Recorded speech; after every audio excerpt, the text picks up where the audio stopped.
Okay, before we get started, I'm going to head it off to one of our interpreters, Flavia, to get us oriented around language justice.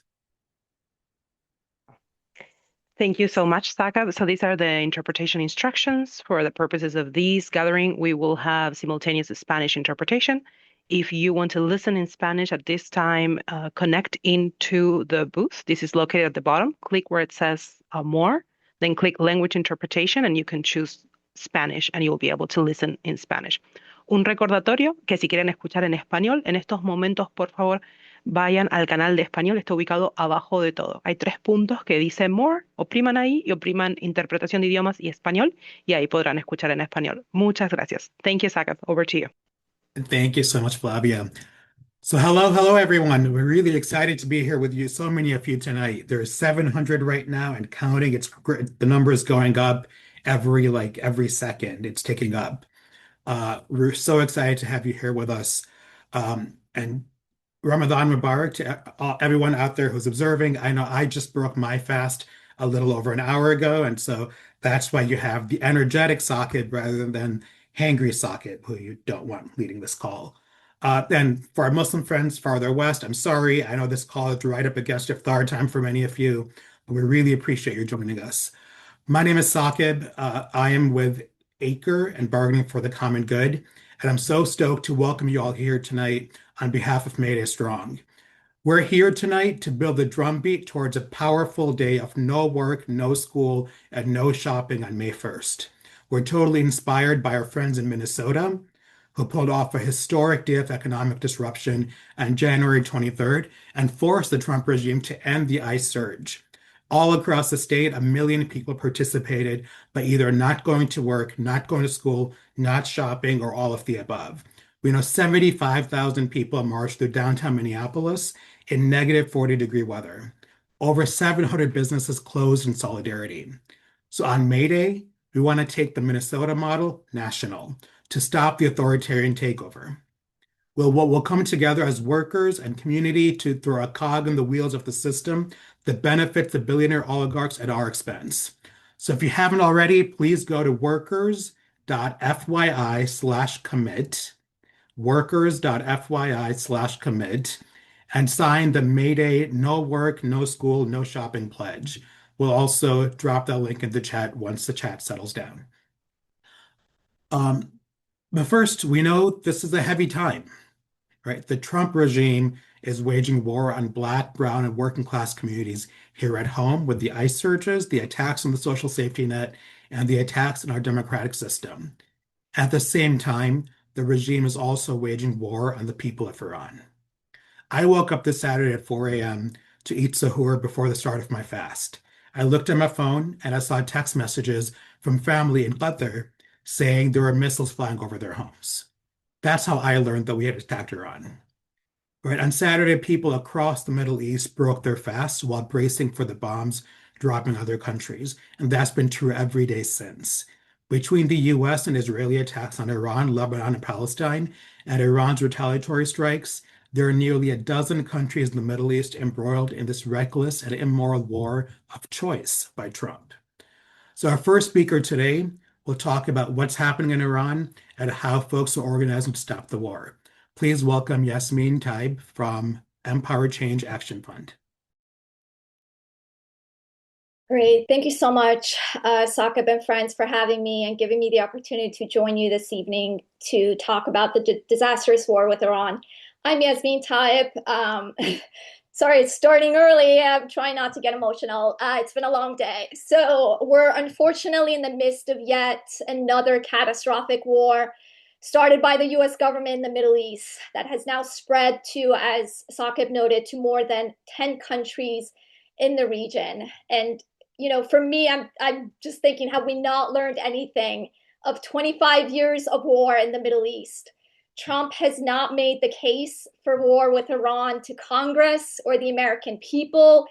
He has made several shifting and inconsistent rationales and doesn't know what the objectives are for justification for war. And in fact, his own Secretary of State noted that they were pushed into this war of choice by Israel. One thing is clear. Congress has not declared war and has not authorized this war.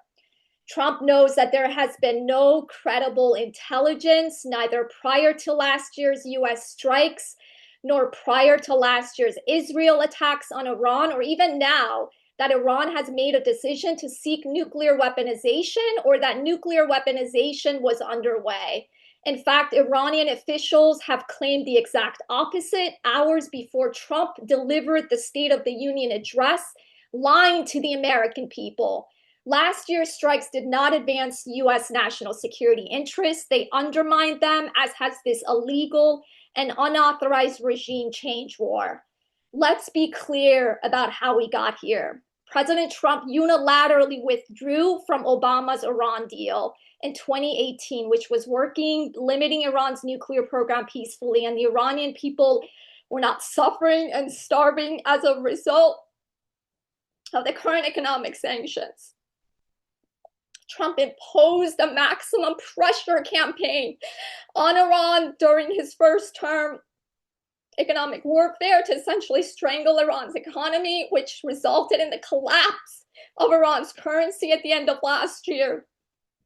I mean, that's what prompted the protests of the Iranian people over their economic struggles. US and top Israeli security experts even confirmed that the JCPOA was working. Groups like J Street, Plowshares were huge proponents of the Iran deal. Trump's own Secretary of Defense, his Secretary of State, his National Security Advisor during his first term, all told him not to get out of the agreement because it was working. I mean, we're talking about the former director of Mossad and the former chief of IDF military intelligence called the US withdrawal of the JCPOA in 2018 as a tragedy and said what postponed Iranian progress towards achieving nuclear weapons was the nuclear agreement and not military action. The recent diplomatic efforts between the US and Iran, including last year, were making major progress. We saw it. It would have resolved Iran's nuclear program effectively, transparently, and peacefully, especially given Iran and had agreed to all of the US's demands and went further in their obligations and commitments under these current negotiations than they ever had during Obama's nuclear deal.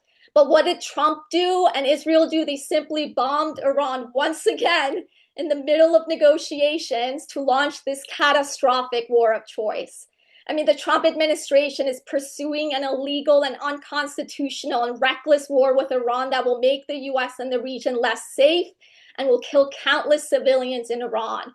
Schools, hospitals, residential buildings are being bombed.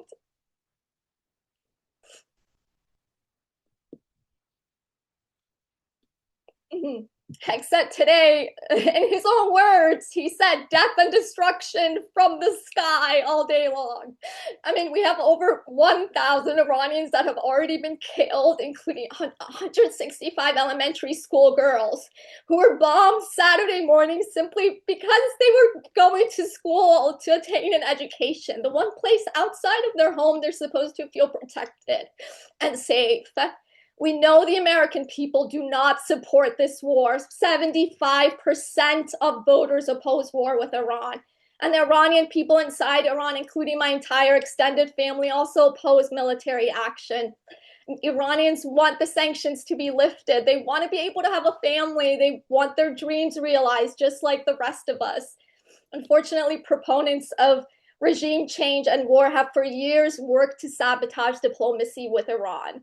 I mean, what we've been doing right now, including with our colleagues and friends on this call and SAQIP, we're urging members of Congress to stand with their constituents, condemn the unauthorized strikes on Iran, and co-sponsor and vote for the bipartisan Kana Massi Iran War Powers resolution that's happening tomorrow. I mean, we're running a joint action that so far has garnered over 130,000 letters to Congress calling for ending this unauthorized war. I mean, tonight, unfortunately, and the reason obviously I'm a little more emotional than usual, it's been a very long day. We just had the vote in the Senate on Senator Kaine and Paul's bipartisan Iran War Powers Act, which unfortunately failed. Nearly all Republicans, and including Democratic Senator John Fetterman voted to continue this illegal and unauthorized regime change war that will kill countless Iranians, destroy ancient protected historic sites and religious sites, and make the US and Americans less safe as a result. I mean, supporting these war powers resolution is the only way for lawmakers to show that they stand with their constituents, for the Constitution, and for an end to all illegal and unauthorized military attacks against Iran. Just today, Center for American Progress estimated that the illegal Iran war has already cost American taxpayers $5 billion. After the war powers votes, I hope that as a movement, we must pivot and refuse any taxpayer money to fund the carpet bombing of the people of Iran. The administration is going to ramp through a $50 billion supplemental for this illegal war in the next few days that they should instead be using for healthcare, education, and not war crimes. And we must unequivocally, as a movement, collectively organize to oppose it. Thank you so much for all that you're doing for our working families, for our immigrant communities, and so grateful to be in this fight with you. Thank you so much for the important work you're doing, Yasmine, and our hearts really, really are with you and your family in Iran and all of the Iranian people. As soon as the attacks on Iran started, the Mayday Strong Rapid Response Team sprung into action. We developed a tool to demand corporate America oppose the war. So here to tell us more about it, we have my wonderful friend and colleague, Bahar Tulu from ACRE Bargaining for the Common Good. Hi, everyone, and thank you for those powerful words, Yasmine. My name is Bahar Tulu. I'm with ACRE Bargaining for the Common Good. I'm an Iranian American. I was born in Tehran. I still have family in Iran, family we haven't been able to get a hold of since the US-Israeli attacks began. My family left Iran when I was 8 years old to escape the repressive regime. Since then, we've been trying to get the rest of my family out. We know firsthand how brutal the Iranian regime is. And we know the bravery of the Iranian people who have been rising up to fight for human rights and democracy. But we also know bombs don't bring peace and democracy. For Trump, this isn't about freedom for the Iranian people. It's about appeasing the Israeli lobby and raking in big bucks for big oil, big tech, and other American corporations. Trump wants to reinstall a monarchy in Iran, the same monarchy that was put in place to protect Western oil interests after the democratically elected prime minister nationalized the Iranian oil industry. And let's talk about who's going to profit from this war. Silicon Valley tech firms provide the AI and data that powers military occupations from Palestine to Minneapolis to attacks on Iran. Palantir's algorithms tell Israel which homes to bomb in Gaza, just like they tell ICE which Black and brown people to abduct in our communities here at home. We know Palantir will also play a critical role in the leveling of Tehran and cities all across Iran. Last week, AI firm Anthropic was in the news for taking a stand against the Trump administration and refusing to support mass surveillance of US citizens. But in the same statement, they say that they're more than willing to surveil people in other countries because apparently their rights don't matter. OpenAI, Amazon, Google, we know they'll all bank massive military contracts for the war as well. Silicon Valley will be red with the blood of the Iranian people. All this money will go towards killing people in Iran, while here in the US, we are told there's no money for schools, healthcare, and housing. There's always money for war, but never for communities. As Mayday Strong, we are calling on American corporations to pick a side. Are they with the American people or with Trump, Netanyahu, Hegseth, and the other warmongers? Will corporations like JP Morgan Chase, Target, and Anthropic fight for American taxpayer dollars to be spent building schools, hospitals, and homes here in the US? Or will they let our money be spent destroying schools, hospitals, and homes in Iran? Please head over to bit.ly/workers-not-war to send letters to American corporations demanding that they stand with the American people and oppose this war. More than 350,000 letters have already been sent to corporate executives since we launched the petition on Saturday. And we don't want to just stop at letters. We need to do in-person delegations and actions to put pressure on these corporate bigwigs to come out against the war, starting with the tech sector. Let's do a poll. Would you be interested in doing an in-person delegation or action on executive board members of the big tech firms profiting from war? Should see a poll on your screen.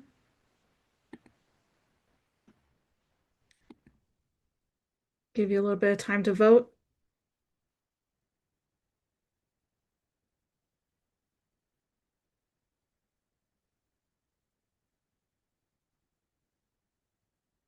Incredible.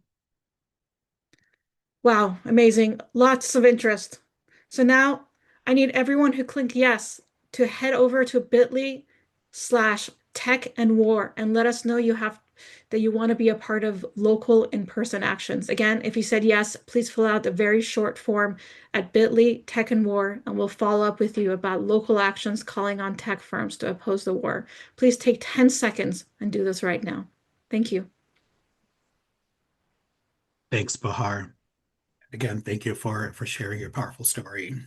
Um, and so, folks, if you haven't already, please head to bit.ly/workers not war to send the letters to the CEOs telling them to oppose the war, and bit.ly/tech and war um, to say that to express that you're interested in doing in-person actions targeting corporations around the war. And again, go sign the no work, no school, no shopping pledge at workers.fyi/commit. So we're going to pivot here a little bit. Next up, it's my pleasure to introduce one of my favorite teachers, President Randi Weingarten with the American Federation of Teachers.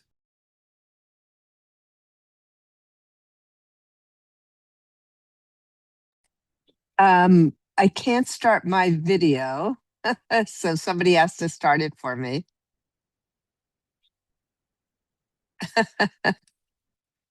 There it is.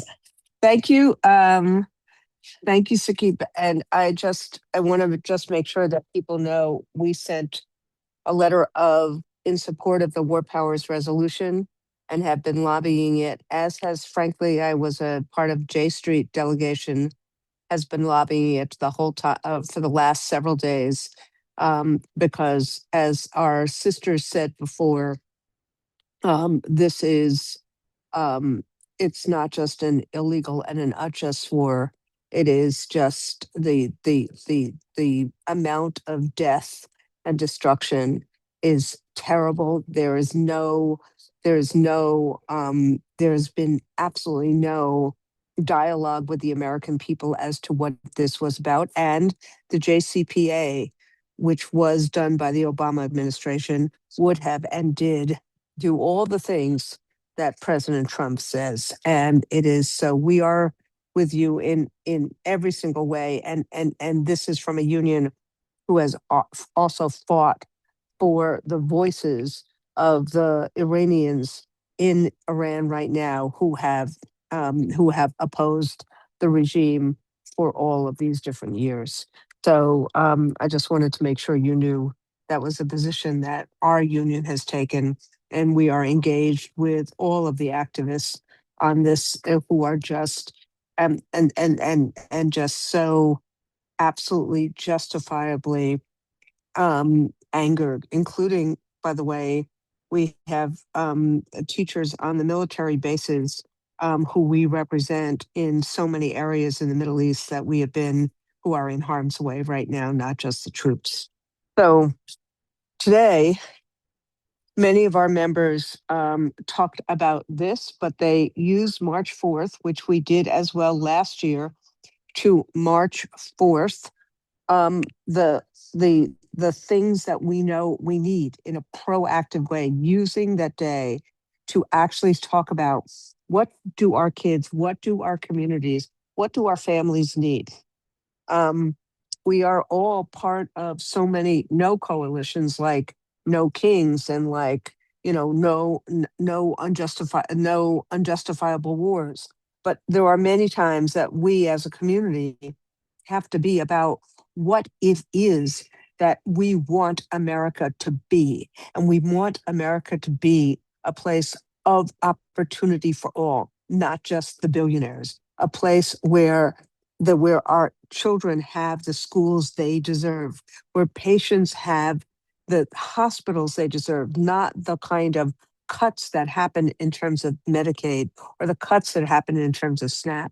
And so in the midst of all the other fights that we do, including the fight to get ice out of Minnesota, the fight to rein in ice, the fight to, all the lawsuits about all fighting and contesting all the abuses of power. We thought it was really important to take today and to say, let's envision the world that we want, the world that we should have political actors who are running for office in November. This should be the world they espouse, a world where workers have opportunity, a world where workers have a decent wage, where one job is enough, a world where an FEC actually questions Apollo instead of letting it go off scot-free, a world where where Target actually stands up with Minnesotans and says, ice out of Minnesota, a world where we have funding for special needs kids, a world where we have funding for community schools, a world where we have funding for career and tech ed and for the different kinds of pathways, a world where we have more project-based instruction and less screens, a world where workers and their families have preeminence in this country. And that's what today was for all of us, or for many of us. We had hundreds of different events, but we also had lots of webinars in education this year, as we are also doing all of the actions on May Day and all the actions on March 28th and beyond. So I'm just really honored to be with all of you as we not only fight back, but we fight for a world that working people and our kids deserve. Thank you. Thank you, Randy. And we're all excited to fight for that world alongside of you. That was such a Thank beautiful you. vision you laid out. Thank you. So folks, we have over 1,200 people on the call right now. Like I said, the number is growing and growing. I know some folks are raising their hands. If you want to ask a question, you should use the Q&A tool. At the bottom of your screen, you should see Q&A. If you don't, click the where it says more, and then you should be able to see Q&A. So if you use that tool, we have folks ready to answer the questions as they come up. We know that if you want to stop an authoritarian, we have to knock down their pillars of support. So Sarah Nina Turner will talk about how we're doing that with the Target boycott.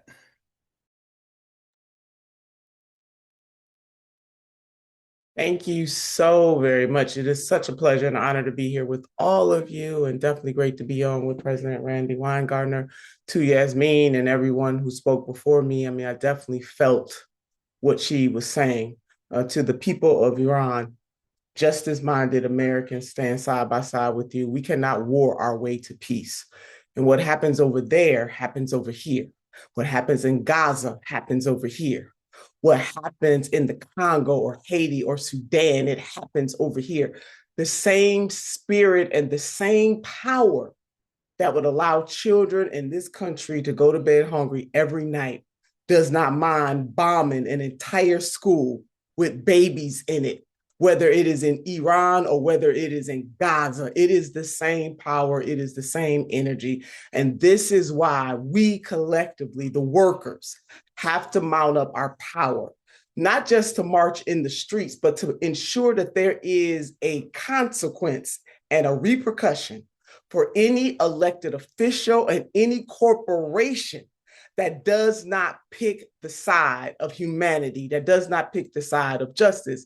You know, I'm vibing with a lot of freedom fighters that have gone through the ages, but one in particular was on my heart tonight, and that was Eugene Debs. And Eugene Debs has said a lot of powerful words, but these right here just stuck with me. He said, the master class has always declared the wars. The subject class has always fought the battles. The master class has all to gain and nothing to lose, while the subject class has had nothing to gain and all to lose, especially their lives. And so the cavalier attitude, besides breaking the law, both international law and the Constitution, it is just the cavalier attitude that the Trump administration has and all the folks that work with him about the death of other people's people. we can hold more than one thing in our minds, or in other words, more than one thing can be true at the same time. And so while we can say that the Iranian government is brutal, truth, we can always also say that we can't war our way to peace, and that the United States of America nor Israel had the right to do what they are doing right now. Big ups to Congressman Ro Khanna and Congressman Massey and others who had the intestinal fortitude or the ovarian audacity to push back against this president. Let history reflect those who were on the right side and those who were on the wrong side. So let's talk a little bit about the Target boycott, which has been the most successful boycott in modern history.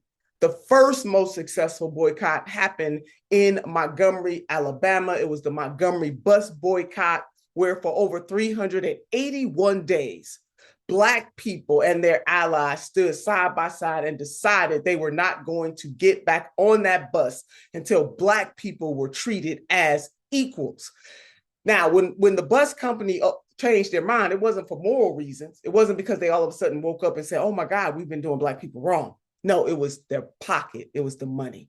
And that is the same thing that we are showing Target right now today. I just got an article today or yesterday from Pastor Jamal Bryant, who's a part of this with me, and also Tamika Mallory from Until Freedom, that shows that the shares for Target is still going down to this day.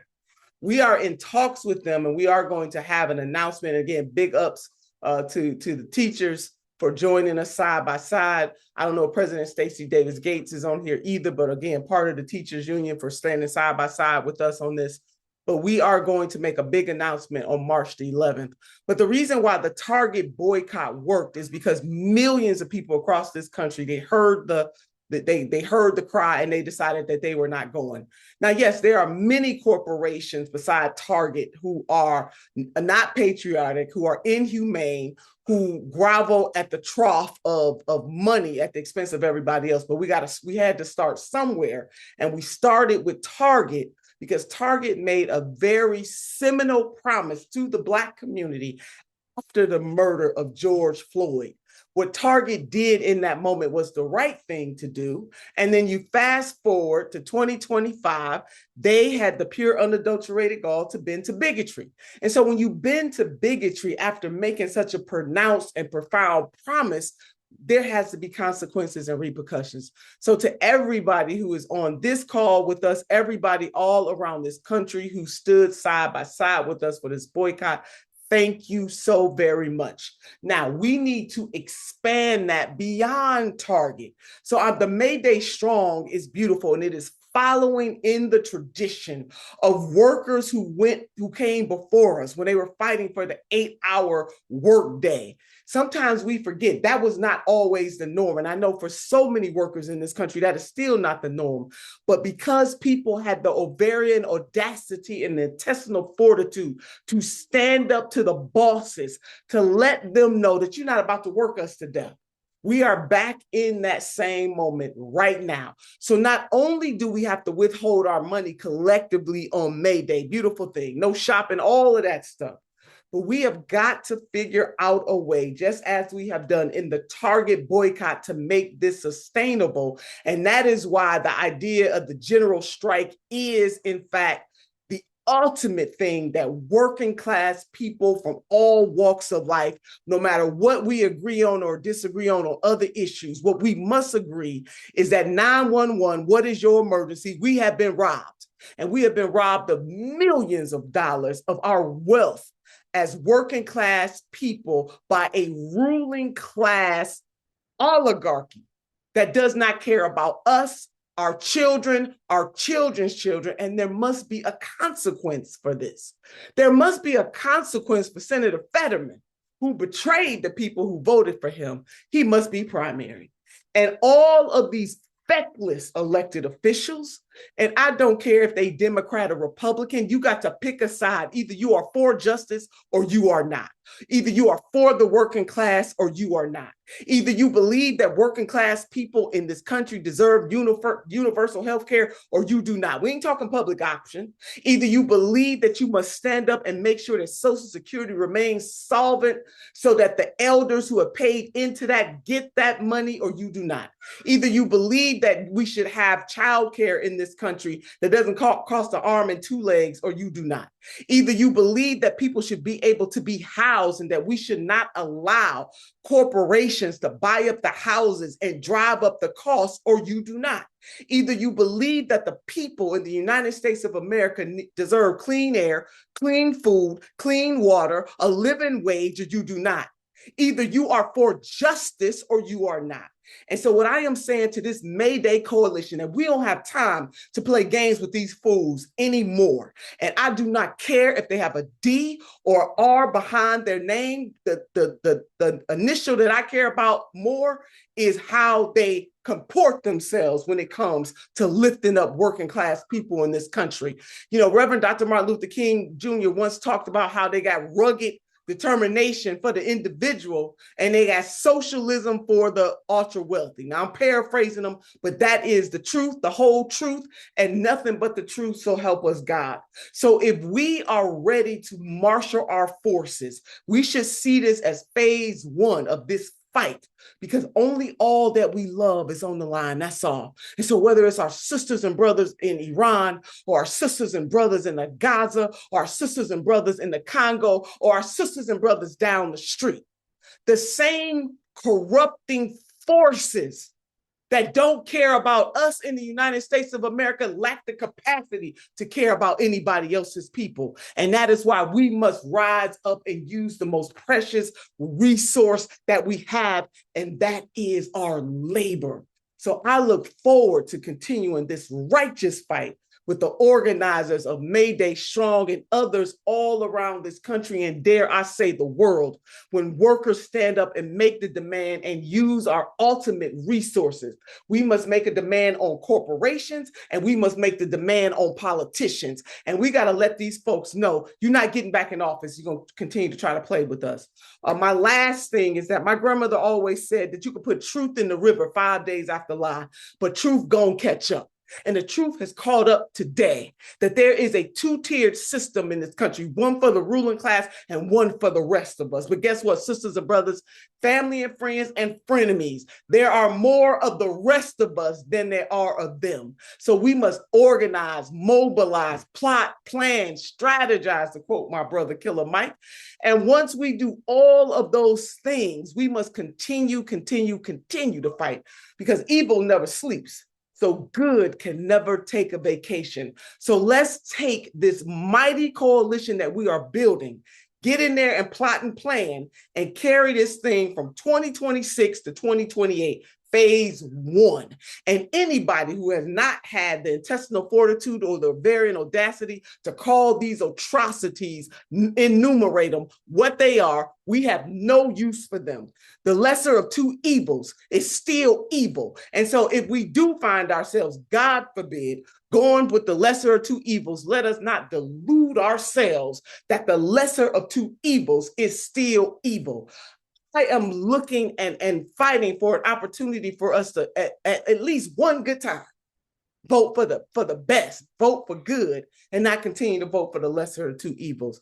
I'm telling you something, I am amped up, I am ready to go. As you can see at all times, Sister Turner is ready to go for all that is just, all that is right, and all that is good. So again, March 11th, stay tuned for an announcement as Pastor Jamal Bryant, Leader Tamika Mallory of Until Freedom, and myself, Senator Nina Turner, we are somebody, we will be having an announcement about where we are with the Target boycott. Use our Target actions as a model for how we can force these corporations, because of money, because they don't care about justice, force them to do the right thing by all that we love. You got to know that hope springs eternal. Not everything that is faced can be changed. As the great James Baldwin once said, not everything that is faced can be changed, but nothing can be changed until it is faced.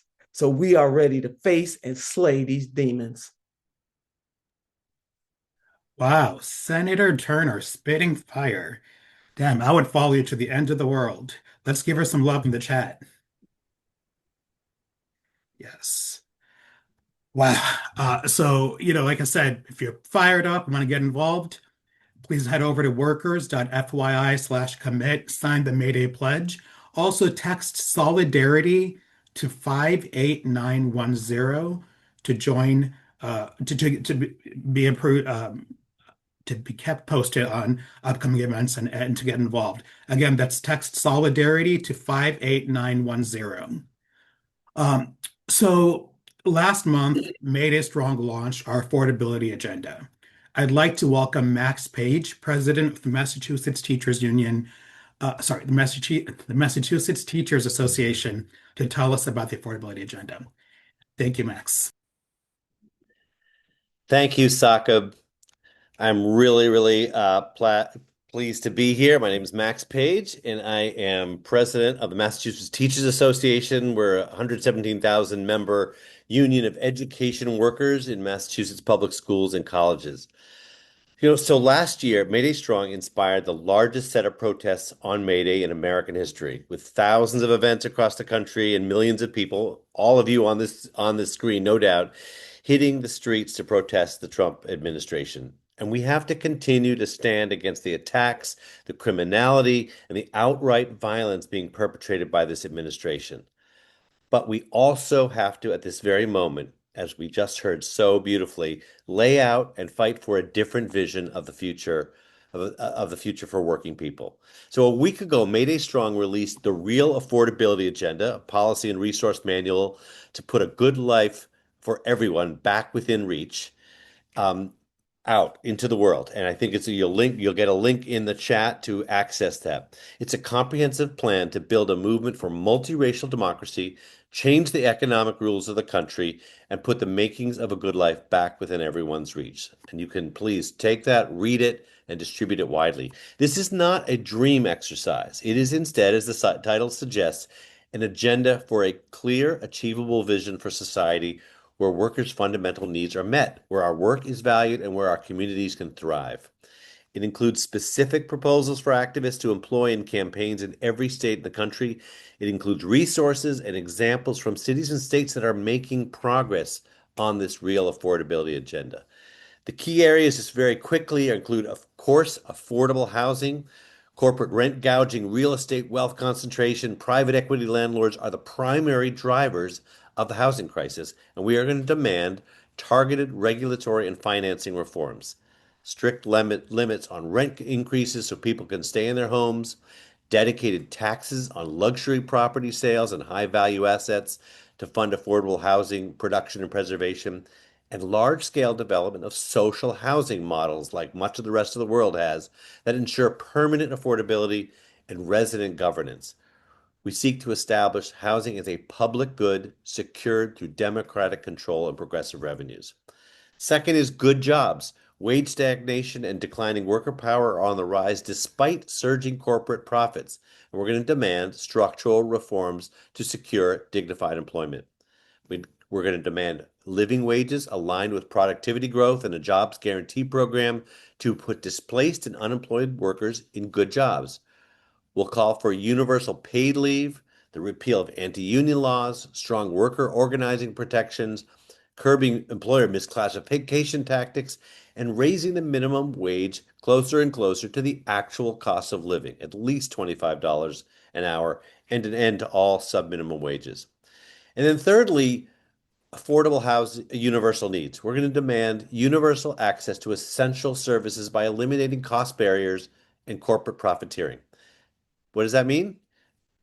Fully funded universal child care with fair provider wages, free school meals and expanded food assistance alongside anti-gouging measures, debt-free public higher education, free comprehensive health care for all, fair, free, reliable transit, fully funded equitable public schools, and publicly controlled utilities with progressive pricing and assistance programs. And then finally, and very importantly, the Real Affordability Agenda has an answer for that inevitable question. How are you going to pay for this economically and racially just society? The answer is clear, and it's a core part of this May Day Strong movement. We're going to win that world by taxing the very wealthiest people and corporations in our nation, people who report, who are, the report shows, the Real Affordability Report shows, have become stunningly more wealthy. So, along with being president of the Massachusetts Teachers Association, I'm also a steering committee member of the Raise Up Massachusetts Coalition, which helped pass the Fair Share Amendment, a small surtax on annual income over $1 million. And you can see more about the Fair Share Amendment at fairsharema.com. I think that link will also go in the chat. The success of Fair Share has been remarkable. Over the first 3 years, Fair Share has brought in more than $6 billion. This past year alone, Fair Share brought in $3 billion. And from whom, you might ask? 25,000 households in a state of 7 million. That's not the 1%. That's like the 7/10 of 1% of the richest people in the state. And what have we spent that $6 billion on? Universal free community college, universal free school meals, universal free regional buses, more money for childcare and early education, for vocational school construction, for higher ed building repairs, for massive investments, roads, bridges, and public transportation. This is just in the first few years. And with the awful cuts coming from the Trump administration and the Republican Congress that are hitting every state, we are better prepared to protect the investments we made. Fair share revenues are the one bright spot in the state's budget discussion that's taking place right now. And if you can't sleep because you are worried about all the millionaires leaving, personally, that's not what keeps me up. 3 years in, there are more millionaires and billionaires in Massachusetts, and they are wealthier than before Fair Share. And that study that showed that was before the big ugly bill passed, and the Republicans and Trump gave every single one of those dollars back to our billionaires. Yes, the millionaires and billionaires in Massachusetts got a $3 billion tax cut from the big ugly bill this year. In other words, we have just begun to make a good start in a fair and more prosperous Massachusetts. And it also tells me that our state has to start again and demand a wealth tax and continue the work of building the society we want. And what's exciting is that activists around the country are following our lead. Many of you may be involved in these fights in Washington State, Maryland, California, New York, Illinois, New Mexico, Arizona, and on and on. There are movements, some are moving very rapidly to model what we did in Massachusetts to institute their own millionaires tax. In fact, we need this to happen in every single state. We need a 50-state tax the rich movement, and that's a core part of what I think May Day Strong stands for. So the bottom line is this. What our experience in Massachusetts shows is that the world described in the Real Affordability Agenda is possible. We just need to retrieve the wealth that working people created and use it for the common good. So all of us here at May Day Strong, unions, community groups across the country are going to demand that the wealthiest individuals and largest corporations finally contribute their fair share to the society that makes their success possible. We can't afford a good life for everyone. It's simply a matter of working people claiming that world, the future that we all deserve. So now I'm so glad now to teleport us from Massachusetts to California. And I'm pleased to pass this to my NEA union brother, David Goldberg, so he can share the remarkable We Can't Wait campaign the California Teachers Association is engaged in right now, including a wave of righteous strikes. Take it away, David. Thanks. Oh, honored to join you all. In fact, I'm joining you today from a hotel, getting ready for another strike tomorrow. This strike is the first strike in the history of Twin Rivers Union outside of Sacramento. We've had now 32 of our districts who have taken strike authorization votes, 32 of our unions across California. And for a little context, California, 1 out of 8 students in this nation are in school in California. California is the 4th largest economy in the world. We just passed Japan if we were our own nation. And yet the conditions under which students are learning and educators are teaching is despicable. It's decades of disinvestment and balancing the budgets on our backs. And so we're really taking very seriously this vision that Max and others are putting forth collectively, that if we're going to get that, we're going to have to fight for it. And so we have, like I said, 32 districts representing 70 And we have 1,000 districts, I should say, across this state. But 32 of them have signed on to what we call the We Can't Wait campaign and have spent the last years really learning, aligning their contracts around competitive salaries, around safe and stable schools, and around fully staffed schools. And not only aligning their demands, but also making core commitments to doing deep organizing from bottom up at our school sites. Because all the visions we put forward, workers aren't going to believe in any vision that we can win anything unless it feels real and they have real victories. And our members are feeling it right now. In the richest state, and the fourth largest economy in the world, we survey our members every year. 86% of them can't afford the cost of living that keeps going up. 83% of them are concerned about affordability of the most basic things. 83% can't live anywhere near where they work. 75% of them can't afford the out-of-pocket healthcare costs. You know, this is a profession that's 3/4 women, and we are teaching students who have been devalued by ourselves. And again, to Senator Turner's point, every single one of these politicians in California is Democrat on a statewide level. And yet they haven't seen fit to lead a kind of movement and a campaign to invest in people and working people and our students. So our members are telling something else to this survey as well. 83% of them said they're willing to strike to improve pay. And 70% of them are willing to strike around counselors and nurses and smaller class sizes.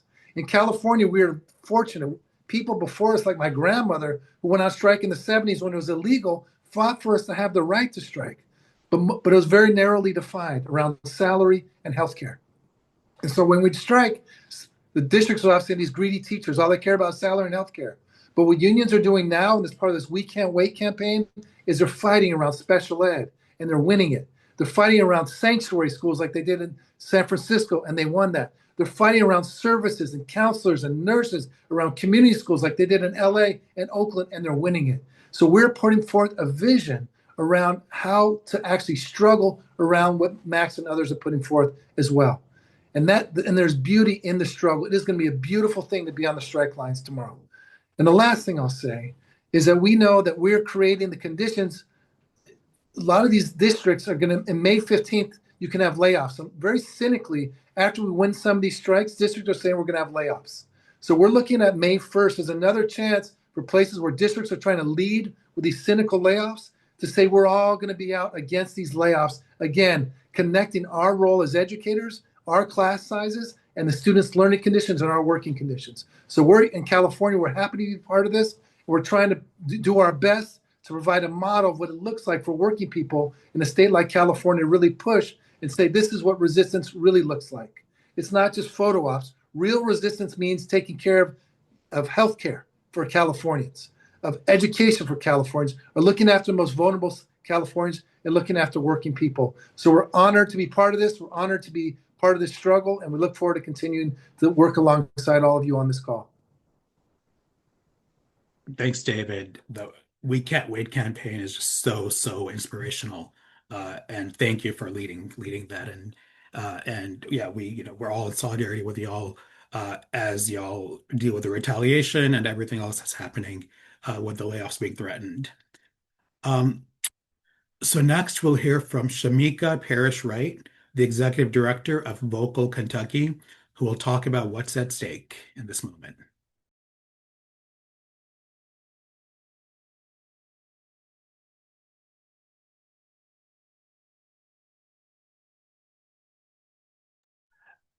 Shemica, you're muted.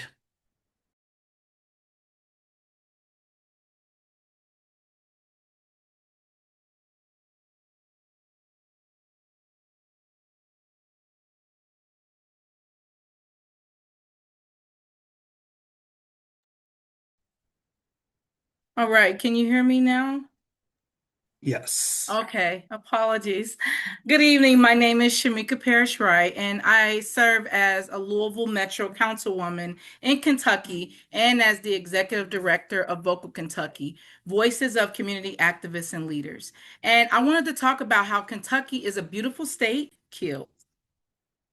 Kentucky is also a place where too many families are struggling just to make it. And I know that struggle personally because not long ago I was homeless. I raised my family while living in poverty. I also depended on Section 8, housing assistance, food assistance, and even the pacemaker that keeps me alive was paid for by Medicaid.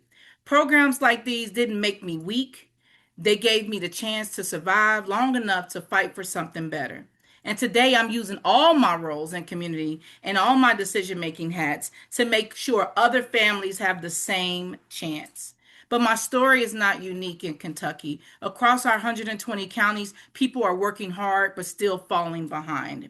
But my story connects to so many people because people aren't, it's not because they're not trying, it's because the economy is stacked against working people. This is the richest country in the history of the world, built by the labor of working people from every neighborhood, every background. Yet today, most Americans can't cover $2,000 emergency. Black Americans still live shorter lives because of inequality, and workers' wages have barely moved while CEOs collect massive paychecks. At Vocal Kentucky, we are organizing people across the state to fight for housing, health, dignity, and justice. Because we know that change doesn't come from the top down, it comes when working people organize together, as we've heard all night. We have an economy designed to reward greed and punish working people. Economic disruption is a must, especially in the gateway to the South. At Vocal Kentucky, we're organizing low-income people across Kentucky to end AIDS epidemic, the war on drugs, mass incarceration, and homelessness. We stand in solidarity with all of our Mayday Strong organizing allies, and we're proud to be a part of People's Action, a national network building real power for everyday people. So today, we're calling on billionaires and corporations to pay their fair share so families can afford housing, so people can afford their utility bills, so communities can have health care, schools, and opportunities that allow families to thrive. Kentucky deserves better. Working people deserve better. And when we stand together across race and region, we can build a future our families deserve. I thank you for the opportunity to share about Kentucky. Don't write us off. It doesn't matter if we're seen as a red state. We got work to do, and we stand in solidarity with all of you. Thank you, Shemica. I actually lived in Kentucky for a little bit in Lexington and just wish the vocal had been there then so we could have organized and build power. Um, so we're in the home stretch now, just one more speaker. But before I turn it over to the next speaker, I want to again remind you to sign the No Work, No School, No Shopping pledge at workers.fyi/commit and text Solidarity to 58910 to get involved. So next up, we have Tim Hernandez, who will tell us about the No Kings March coming up on the 28th. Hello there, everyone. My name is Tim Hernandez. Thank you all for having me in this space.